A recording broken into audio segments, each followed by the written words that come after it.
చిన్నప్పటి నుంచి ఇంగ్లీష్ నేర్చుకోవడానికి ప్రయత్నం చేస్తున్నాను, కానీ నాకు ఇంగ్లీష్ రావట్లేదు. ఈ సబ్జెక్టులు ఏంటో, ఈ ఆబ్జెక్టులు ఏంటో నాకేం అర్థం కావట్లేదు. కొన్ని యూట్యూబ్ ఛానల్లో నేర్చుకుందామంటే ఏ ఛానల్లో చూసినా చిన్న చిన్న వీడియోలు ఇస్తున్నాడు తప్ప ఫుల్ కోర్స్ ఇవ్వట్లేదు. ఏ బుక్ చదివినా సరే నాకు అర్థం కావట్లేదు. కొన్ని మానేద్దామా అంటే ఇంగ్లీష్ రాకపోతే జాబులు రావట్లేదు. ఏ ఇంటర్వ్యూకి వెళ్ళినా సరే ఇంగ్లీష్ నేర్చుకుని రమ్మంటున్నారు. నేను ఏం చేయాలి? నాకు ఇంగ్లీష్ ఏ విధంగా వస్తుందో నాకు అర్థం కావట్లేదు. ఎవరైనా నేర్పిస్తే బాగున్నాం. Hi, hello, I'm Sandesh. I'm spoken English trainer, spoken English coach. I'm from Vizag. మీరు ఇంగ్లీష్ నేర్చుకోవడానికి నేను మీకు హెల్ప్ చేస్తాను. ఎప్పుడు కూడా మీరు సముద్రంలో ఈత కొట్టడానికి ప్రయత్నం చేయకండి. దీని ఉద్దేశం ఏంటంటే, మీరు ఒక ఛానల్లో ఒక వీడియో చూసి, ఇంకో యూట్యూబ్ ఛానల్లో ఇంకో వీడియో చూసి, ఒక బుక్ ఫాలో అయ్యి, ఇంకొక బుక్ ఫాలో అయ్యి, ఇలాగ మీరు నేర్చుకుంటే మీకు ఎప్పటికీ ఇంగ్లీష్ రాదు. ఎందుకు అంటే అవన్నీ కూడా ఒక సిస్టమేటిక్ లో, ఒక ఆర్డర్ లో ఉండవు కాబట్టి. సో అది సముద్రంలో ఈత కొట్టినట్టే. ఎందుకు అంటే సముద్రంలో ఈత కొడితే మీరు ఏ మూలకి వెళ్తారో, ఏ దిక్కుకి వెళ్తారో మీకే తెలియదు. కాబట్టి నేను మీకు ఈ యొక్క ఛానల్లో మీరు ప్రాపర్ గా ఒక ఆర్డర్ లో ఇంగ్లీష్ నేర్చుకోవడానికి మీకు హెల్ప్ చేస్తాను. ఖచ్చితంగా నా ఛానల్ ని మీరు ఫాలో అవుతూ ఉండండి. నేను మీకు సిస్టమేటిక్ గా వీడియోస్ చేసి spoken English full course series నేను వీడియో 1, 2, 3 అలా సిరీస్ వైజ్ రిలీజ్ చేస్తాను. ఫాలో అవుతూ ఉండండి. మీకు తెలిసిన వాళ్ళకి షేర్ చేయండి. అప్పుడు మీరు ఇంగ్లీష్ తప్పకుండా నేర్చుకుంటారు, నేను మీకు గ్యారంటీ ఇస్తున్నాను. ఓకేనా? Thank you. సో ఇప్పుడు మనము వీడియోలోకి వెళ్ళిపోదాం. హలో లెర్నర్స్, అందరూ ఎలా ఉన్నారు? ఐ థింక్ అందరూ బాగున్నారని నేను అనుకుంటున్నాను. ఐ హోప్ అందరూ బాగున్నారని అనుకుంటున్నాను. ఈరోజు మనం స్పోకెన్ ఇంగ్లీష్ ఫుల్ కోర్స్ వీడియోలో ఫస్ట్ వీడియో చూద్దాం. ఆ వీడియో ఏంటంటే రిపీటెడ్ యాక్షన్స్. రిపీటెడ్ యాక్షన్స్ అంటే ఏంటంటే డైలీ చేసే పనులు, daily actions. For example, daily మనం ఏం చేస్తాం? డైలీ బుక్ చదువుతాం, లేదంటే స్కూల్కి వెళ్తాం, లేదంటే ఆఫీస్కి వెళ్తాం, లేదంటే ఏదైనా సినిమా చూస్తాం. ఓకే, ఇటువంటి పనుల్ని మనం ఏ విధంగా ఇంగ్లీష్ లో మాట్లాడాలి అనేది ఈరోజు మనము నేర్చుకుందాం. ఓకేనా? సో మనం ఇప్పుడు టాపిక్ లోకి వెళ్ళిపోతాం. సో ఈరోజు టాపిక్ ఏంటంటే రిపీటెడ్ యాక్షన్స్. దీని ఒక స్ట్రక్చర్ ఏంటంటే సబ్జెక్ట్ ప్లస్ V1. సబ్జెక్ట్ అంటే ఏంటంటే మనం ఎవరి గురించి అయితే మాట్లాడతామో, మనం దేని గురించి అయితే మాట్లాడతామో వాళ్ళని సబ్జెక్ట్స్ అంటాం. ఎగ్జాంపుల్ కి he, she, it, Ravi. He అంటే అతను, హీ అంటే అతను, షీ అంటే ఆమె, సి అంటే ఆమె, ఇట్ అంటే ఇది లేదా అది, అంటే నథింగ్ బట్ వస్తువు. రవి అంటే రవి, అదొక పేరు. రవి అనేది పేరు. దే అంటే వారు. వై అంటే మేము. యు అంటే నీవు లేదా మీరు. ఐ అంటే నేను. సో మనం ఎవరి గురించి అయితే మాట్లాడతామో వాళ్ళని సబ్జెక్ట్స్ అంటే మనం చెప్పుకున్నాం కదా. మనం ఎవరి గురించి మాట్లాడతాం? మనం మాట్లాడితే హీ అతని గురించి మాట్లాడొచ్చు, లేదంటే సి ఆమె గురించి మాట్లాడొచ్చు. ఇట్ అంటే ఇది లేదా అది, అంటే వస్తువు, ఒక వస్తువు గురించి మాట్లాడొచ్చు. రవి అంటే ఒక పేరు, ఒక వ్యక్తి గురించి మాట్లాడొచ్చు. దే అంటే వారు, అంటే ఒక కొంతమంది గ్రూప్ గా ఉన్న మనుషుల గురించి మాట్లాడొచ్చు. ఓయ్ అంటే మేము. నెక్స్ట్ యు అంటే నీవు లేదా మీరు. ఐ అంటే నేను. వీళ్ళ గురించి మనం మాట్లాడతాం కాబట్టి వీళ్ళని సబ్జెక్ట్స్ అంటాం. ఏమంటాం? వీళ్ళని సబ్జెక్ట్స్ అంటాం. మనం ఎవరి గురించి అయితే మాట్లాడతామో, లేదంటే మనం దేని గురించి అయితే మాట్లాడతామో వాళ్ళని మనము సబ్జెక్ట్స్ అంటాం. మరి ఇంతకీ వాళ్ళ గురించి మాట్లాడినప్పుడు వాళ్ళు ఏం చేస్తుంటారు అనేది కూడా మాట్లాడాలి కదా. మరి వాళ్ళు ఏం చేస్తుంటారో చూద్దాం. ఓకేనా? సో దానికన్నా ముందుగా ఇక్కడ దీన్ని 2 గ్రూప్స్ గా డివైడ్ చేస్తున్నాను చూడండి. ఎందుకు అంటే పైన ఉన్నవంతా కూడా సింగులర్. హీ అంటే ఒక అతనే, సి అన్న ఒక ఆమె అంటే సింగిల్, ఇట్ అంటే ఒక వస్తువు, రవి అంటే ఒక వ్యక్తి. ఇక్కడ కిందకు వచ్చేసరికి రిమైనింగ్ వీళ్ళంతా ప్లూరల్ కిందకు వస్తారు. చూడండి, దే అంటే వారు, అంటే ఒకరికంటే ఎక్కువ. ఓయ్ అంటే మేము, అంటే ఒకరికంటే ఎక్కువ. యు అంటే మీరు, ఒకరికంటే ఎక్కువ. ఐ అంటే నేను. ఇక్కడ ఒక్కడనే కానీ 90% కేసులో ఐ అనేది ప్లూరల్ గా వస్తుంది. సమ్ 10% కేసులో ఐ అనేది నేను అంటే సింగులర్ గా వస్తుంది. కాబట్టి మాక్సిమం మనం ఇప్పుడు ఈ టాపిక్ లో ఐ అనేది ప్లూరల్ గానే మనము తీసుకుంటాం. సింగులర్ అంటే ఇగో వీళ్ళంతా సింగులర్, వీళ్ళంతా ప్లూరల్ వీళ్ళంతా సింగులర్ సబ్జెక్ట్స్, వీళ్ళంతా ప్లూరల్ సబ్జెక్ట్స్. ఓకే, ఇప్పుడు వీళ్ళు ఏం చేస్తుంటారో మనం మాట్లాడదాం. డైలీగా వీళ్ళు ఏం చేస్తారో మనం మాట్లాడదాం. మనం చెప్పుకున్నాం కదా, డైలీ చేసే పనుల్ని మనం ఇంగ్లీష్ లో ఏ విధంగా మాట్లాడతామో అది ఇప్పుడు మనం నేర్చుకుంటాం. Okay, for example first I go to office daily, లేకపోతే ఐ గో అంటే నేను వెళ్తాను. చూడండి, I go to office everyday అంటే ఏంటి? నేను ప్రతిరోజు ఆఫీస్ కి వెళ్తాను. చూడండి, ఇలా కనెక్ట్ చేయండి. I go to office everyday, నేను ప్రతిరోజు ఆఫీస్ కి వెళ్తాను. లేదంటే next, they go to office everyday, వాళ్ళు ప్రతిరోజు ఆఫీస్ కి వెళ్తారు. లేదంటే we go to office everyday, మేము ప్రతిరోజు ఆఫీస్ కి వెళ్తాము. లేదంటే you go to office everyday, మీరు ప్రతిరోజు ఆఫీస్ కి వెళ్తారు. ఓకే, అయితే ఇక్కడ చూడండి, ఇక్కడ మరి అతను ప్రతిరోజు ఆఫీస్ కి వెళ్తాడు అంటే ఇక్కడ ఏం వాడతాం? ఇక్కడ కూడా గోనేనా అంటే చిన్న మిస్టేక్. ఇక్కడ గో కాదు, ఇక్కడ గోస్ వస్తుంది, ఈఎస్. ఎందుకంటే సింగులర్ సబ్జెక్ట్ వచ్చినప్పుడు ఎస్ అనేది యాడ్ అవుతుంది. గాస్ అనకూడదు, గోస్. కాబట్టి ఏమనాలంటే he goes to office everyday, అతను ప్రతిరోజు ఆఫీస్ కి వెళ్తాడు. లేదంటే Ravi goes to office everyday, Ravi ప్రతిరోజు ఆఫీస్ కి వెళ్తాడు. లేకపోతే she goes to office everyday, ఆమె ప్రతిరోజు ఆఫీస్ కి వెళ్తుంది. ఈ విధంగా మనము మాట్లాడతాం. ఓకేనా? అంటే దీన్నే V1 వెర్బ్ 1 అంటాం అనమాట. ఏమంటాం? వెర్బ్ 1 అంటాం. ఇప్పుడు నేను ప్రతిరోజు స్కూల్ కి వస్తాను, లేకపోతే నేను ప్రతిరోజు స్కూల్ కి వస్తాను. ఇప్పుడు ఏంటి? I come to school everyday. చూడండి, ఇప్పుడు ఏం చేస్తామంటే ఇప్పుడు వరకు గోతో వాడాం కదా, ఇప్పుడు కమ్ తో. ఇప్పుడు ఏంటి? కమ్. ఇప్పుడు చూడండి, ఇది చెప్పేస్తున్నాను, గోతో అయిపోయింది కాబట్టి. చూడండి, ఇప్పుడు I come to school everyday. I come to school everyday అంటే ఏంటి? నేను ప్రతిరోజు స్కూల్ కి వస్తాను. లేకపోతే they come to school everyday, వాళ్ళు ప్రతిరోజు స్కూల్ కి వస్తారు. లేదంటే we come to school everyday, మేము ప్రతిరోజు స్కూల్ కి వస్తాం. ఇక్కడ టూ ఎందుకు వాడుతున్నామంటే స్కూల్ కి, టు ఆఫీస్ అంటే ఆఫీస్ కి అని అర్థం. Okay, next you come to school everyday అంటే నువ్వు ప్రతిరోజు స్కూల్ కి వస్తారు. లేకపోతే నీవు ప్రతిరోజు స్కూల్ కి వస్తావు, లేదా మీరు ప్రతిరోజు స్కూల్ కి వస్తారు.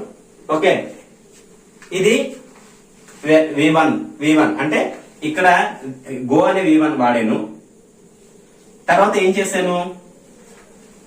కమ్ అనే V1 వాడాను. అప్పుడు ఏమైందంటే దీని ఒక సెంటెన్స్ మారిపోయింది. అంటే వెర్బ్ చేంజ్ చేస్తే సెంటెన్స్ మొత్తం చేంజ్ అయిపోతుంది. గో అంటే వెళ్తాను, కమ్ అంటే వస్తాను. కాబట్టి ఇక్కడ వెర్బ్ ఫార్మ్స్ అనేది బాగా నేర్చుకోవాలి మనం. ఎంత ఎక్కువగా వెర్బ్ ఫార్మ్స్ నేర్చుకుంటే మనకి ఇంగ్లీష్ అంత బాగా వస్తుంది. ఓకే, ఇప్పుడు చూడండి, మరి ప్లూరల్ కాబట్టి సరిపోయింది. సింగులర్ కి ఎస్ యాడ్ చేయాలి. గుర్తుపెట్టుకోండి, సింగులర్ కి V1 పక్కన ఎస్ యాడ్ చేయాలి. ఇప్పుడు ఫర్ ఎగ్జాంపుల్ చూడండి, కమ్స్. ఇప్పుడు అతను ప్రతిరోజు స్కూల్ కి వస్తాడు. అప్పుడు ఏం వాడాలి? ఇప్పుడు చూడండి, నేను ఇక్కడ కమ్స్, COME, కమ్ కదా. మనం సింగులర్ కి ఖచ్చితంగా ఎస్ యాడ్ చేయాలి. ఇక్కడ చూడండి, ఇక్కడ గోస్ కి చివర్లో ఎస్ యాడ్ చేసాం, ఇది ఎస్. ఇక్కడ కూడా కమ్ కి మనం ఏం చేయాలంటే ఎస్ యాడ్ చేయాలి. ఏం చేయాలి? ఎస్ యాడ్ చేయాలి. చూడండి, ఎస్ అనేది యాడ్ చేయండి. సో ఇది గోస్ తో చూసుకుని కాబట్టి జరుపుతున్నాను. కమ్స్ తో చూద్దాం. చూడండి ఇప్పుడు he comes to school everyday. He comes to school everyday. అతను ప్రతిరోజు స్కూల్ కి వస్తాడు. ఇది చెప్పేస్తాను. ఇది మనకు అడ్డుగా ఉంది. ఇది ముందు చెప్పుకునే ఎగ్జాంపుల్ చూడండి. He comes to school everyday. అతను ప్రతిరోజు స్కూల్ కి వస్తాడు. లేకపోతే Ravi comes to school everyday. Ravi ప్రతిరోజు స్కూల్ కి వస్తాడు. లేదంటే she comes to school everyday. ఆమె ప్రతిరోజు స్కూల్ కి వస్తుంది. సో ఇలాగా సింగులర్ కి అయితే చివర్లో ఎస్ యాడ్ చేస్తాం. ప్లూరల్ కి అయితే చివర్లో ఎస్ రాదు. వెర్బ్ వన్ గానే ఉండిపోతుంది. ఓకేనా? ఇంకా చూడండి, ఇంకొక వెర్బ్ తీసుకుందాం. ఎందుకంటే ఒక్కొక్క వెర్బ్ తీసుకుంటే ఒక్కొక్క సెంటెన్స్ ఒక మీనింగ్ అనేది ఒక్కొక్కలా వస్తుంది. వెర్బ్ చేంజ్ చేస్తే సెంటెన్స్ ఒక మీనింగ్ మొత్తం చేంజ్ అయిపోతుంది. ఇప్పుడు చూడండి, ఇప్పుడు ఫస్ట్ గో వాడాను, తర్వాత కమ్ వాడాను. ఇప్పుడు ఏం వాడతానంటే ఈట్ వాడతాను. చూడండి, ఈట్ వాడతాను. ఏం చేస్తాను? ఈట్. ఇది చెప్పేస్తున్నాను.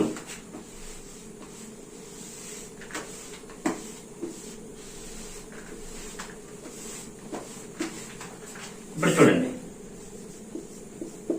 ఇది 90% ప్లూరల్ కిందకు వస్తుందని చెప్పాను. 10% మాత్రం సింగులర్ అవుతుంది ఇది. చూడండి, ఇప్పుడు ఏంటి? ఈట్ వాడతాను. I eat mangoes. లేకపోతే I eat tiffin everyday. I eat tiffin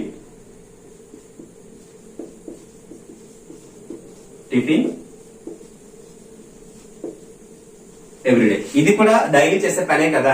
so తినడం కూడా ఒక పనే కాబట్టి చూడండి, I eat tiffin everyday. I eat tiffin everyday. నేను ప్రతిరోజు టిఫిన్ తింటాను. They eat tiffin everyday. వాళ్ళు ప్రతిరోజు టిఫిన్ తింటారు. ఓ ఈట్ టిఫిన్ ఎవ్రీడే. మేము ప్రతిరోజు టిఫిన్ తింటాము. You eat tiffin everyday. మీరు లేదా నీవు ప్రతిరోజు టిఫిన్ తింటారు లేకపోతే తింటారు. సో ఇది ప్లూరల్. కానీ సింగులర్ వచ్చేసరికి గుర్తు పెట్టుకోండి, మళ్ళీ రిపీట్ చేస్తున్నాను. వెర్బ్ కి చివరిలో ఎస్ యాడ్ చేయాలి. సో ఇప్పుడు ఏమవుతుంది? ఈట్ అందామా? For example, he eat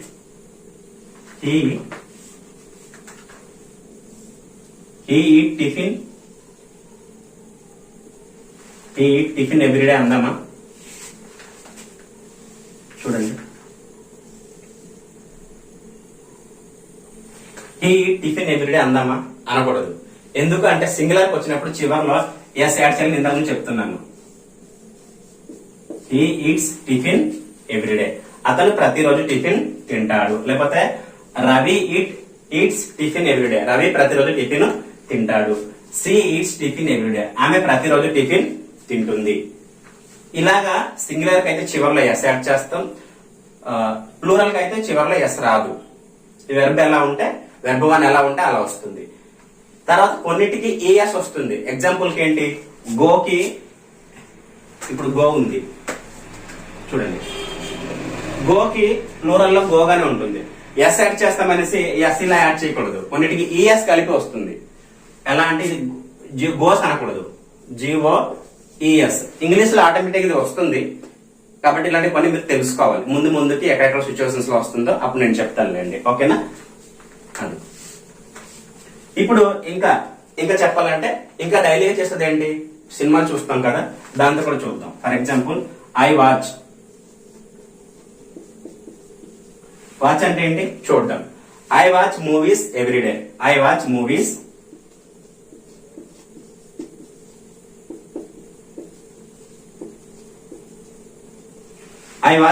everyday. So చూడండి, ఇది మళ్ళీ చెప్పేస్తున్నాను. వాచ్ తో ఇప్పుడు వాచ్ తో చూద్దాం. For example, I watch movies everyday. నేను ప్రతిరోజు మూవీస్ చూస్తాను అంటే సినిమాలు చూస్తాను. లేకపోతే దే వాచ్ మూవీస్ ఎవ్రీడే. వాళ్ళు ప్రతిరోజు మూవీస్ చూస్తారు. లేదంటే వీ వాచ్ మూవీస్ ఎవ్రీడే. మేము ప్రతిరోజు సినిమాలు చూస్తాం. లేకపోతే యూ వాచ్ మూవీస్ ఎవ్రీడే. మీరు ప్రతిరోజు సినిమాలు చూస్తారు.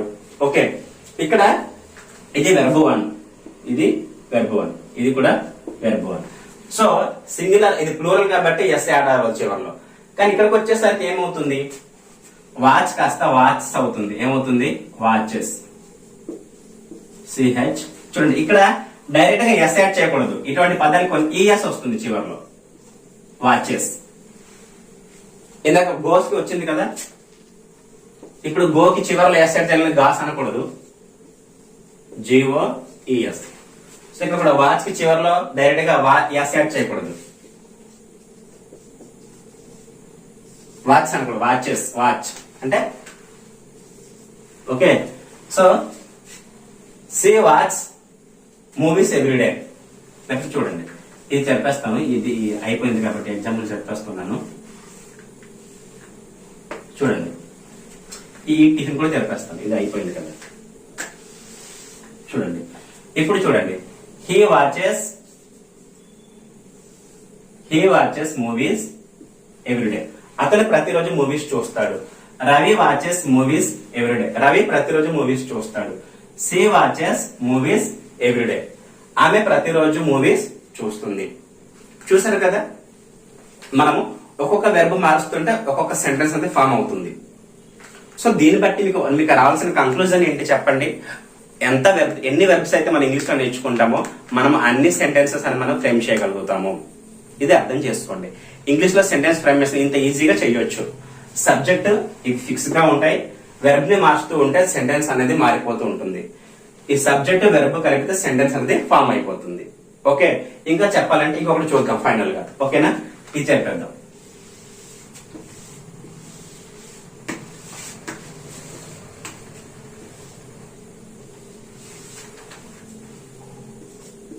చూడండి, ఇంకా ఫైనల్ గా ఒక రెండు చూద్దాం. రీడ్. రీడ్ అంటే ఏంటి? చదవడం. రీడ్ అంటే ఏంటి? చదవడం. ఇంకొకటి ఏంటి? వాక్. వాక్ అంటే ఏంటి? నడవడం. లేకపోతే ఇంకా లెర్న్ అంటే ఏంటి? నేర్చుకోవడం. ఓకే, నెక్స్ట్ ఇంకేదైనా ఉందా? ఇంకా చెప్పండి, ఇంకా ఏదైనా ఉంటే. అంటే మన డైలీ చేసేది ఏమైనా ఉంటే మనం యాడ్ చేసుకోవచ్చు, మీకు ఏది అనిపిస్తే అది. లేకపోతే ఎక్సర్సైజ్, లేకపోతే యోగా. ఇప్పుడు ఏదైనా సరే మనం డైలీకి ఏం చేస్తామో అది. ఫర్ ఎగ్జాంపుల్ ఈ మూడు చాలండి. ఇప్పుడు ఏంటి? ఐ లెర్న్ ఇంగ్లీష్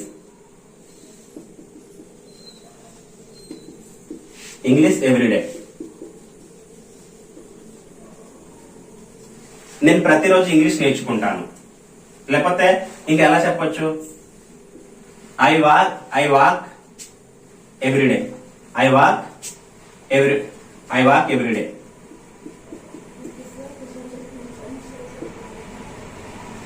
నేను ప్రతిరోజు నడుస్తాను. లేకపోతే I read English books everyday. చూడండి, ఇంగ్లీష్ బుక్స్.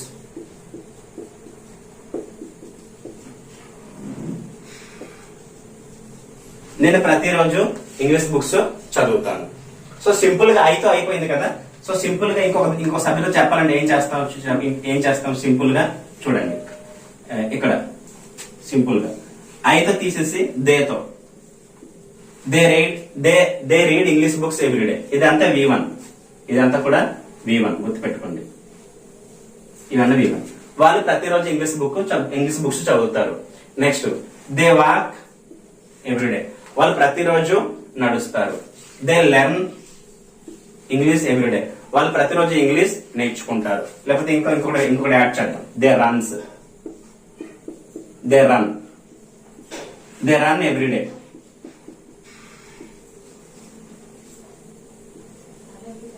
లేకపోతే they play.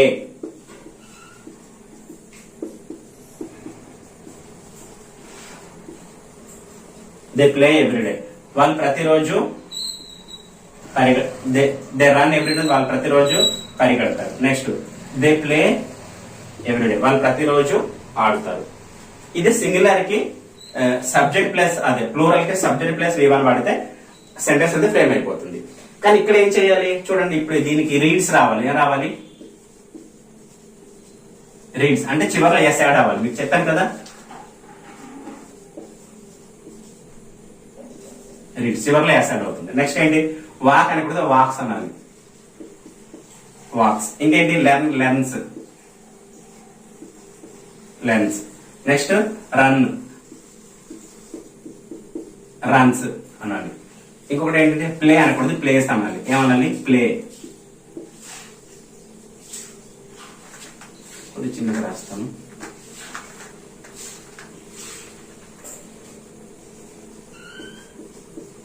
Learns. Next runs, runs అంటే పరిగెత్తడం. Next play. చూడండి, ఇప్పుడు చూడండి సింగులర్ కాబట్టి చివరిలో ఏం యాడ్ అయింది? ఎస్ యాడ్ అయింది. ఓకే, చూడండి. He reads English books everyday. He reads English books everyday. దీన్ని కనెక్ట్ చేయొచ్చు. సెంటెన్స్ ఫ్రేమ్ అయిపోయింది. Next he walks everyday. అతను ప్రతిరోజు నడుస్తాడు. He walks everyday. ఇక్కడ రాసేస్తాను చూడండి.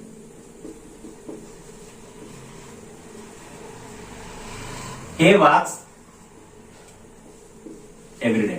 Next he learns English everyday. He learns English everyday. He learns English every day. He runs every day. He runs every day. ఇక్కడ everyday ఉంది కదా, అతను ప్రతిరోజు పరిగెడతాడు. He learns English every day అంటే అతను ప్రతిరోజు ఇంగ్లీష్ నేర్చుకుంటాడు. Next he plays cricket every day. Cricket every day. ఇక్కడ డిటో అంటే ఎవ్రీడే ఇక్కడ రాస్తుంది చూడండి. He plays cricket everyday. అతను ప్రతిరోజు క్రికెట్ ఆడుతాడు. ఇప్పుడు హీకి బదులుగా సి పెట్టామనుకోండి, ఆమె అయిపోతుంది. ఇప్పుడు హీకి బదులు ఏం పెట్టవచ్చు? సి పెట్టామనుకోండి, సితో. She reads English books everyday. ఆమె ప్రతిరోజు ఇంగ్లీష్ బుక్స్ చదువుతుంది. She walks everyday. ఆమె ప్రతిరోజు నడుస్తుంది. She learns English everyday. ఆమె ప్రతిరోజు ఇంగ్లీష్ నేర్చుకుంటుంది. She runs everyday. ఆమె ప్రతిరోజు పరిగెడుతుంది. She plays cricket everyday. ఆమె ప్రతిరోజు క్రికెట్ ఆడుతుంది. సో ఈ వీడియో కొంచెం లేట్ అయినా సరే ఎందుకు ఇన్ని వెబ్స్ మార్చి చెప్పానంటే మీకు అర్థం కావాల్సింది ఏంటంటే, మళ్ళీ చెప్తున్నాను, మీకు ఇంగ్లీష్ లో ఎన్ని వెబ్స్ వస్తే మీకు ఇంగ్లీష్ అంత బాగా వచ్చినట్టు. కాబట్టి నా సజెషన్ ఏంటంటే, మీరు ఇంచుమించుగా ఈ రోజు 500 వెబ్స్ నేర్చుకోండి. 500 వెబ్స్ నేర్చుకోండి. అప్పుడు మీరు ఇంగ్లీష్ ధారాళంగా మాట్లాడతారు, ఈజీగా సెంటెన్స్ ఫ్రేమ్ చేస్తారు, మీకు ఒక కాన్ఫిడెన్స్ అంతే వస్తుంది. ఓకేనా? సో మీకు అర్థమైంది అనుకుంటున్నాను. సో ఈ రోజు వీడియో, ఈ రోజు టాపిక్. సో నెక్స్ట్ టాపిక్ రెండో వీడియో నేను చేస్తాను. అంటే దీని తర్వాత నెక్స్ట్ సిరీస్ వస్తుంది కదా, ఆ వీడియో కూడా చేస్తాను. దానికోసం వెయిట్ చేస్తూ ఉండండి. ఓకే, సో చివరి వరకు చూసినందుకు మీ అందరికీ థ్యాంక్ యూ. బాయ్.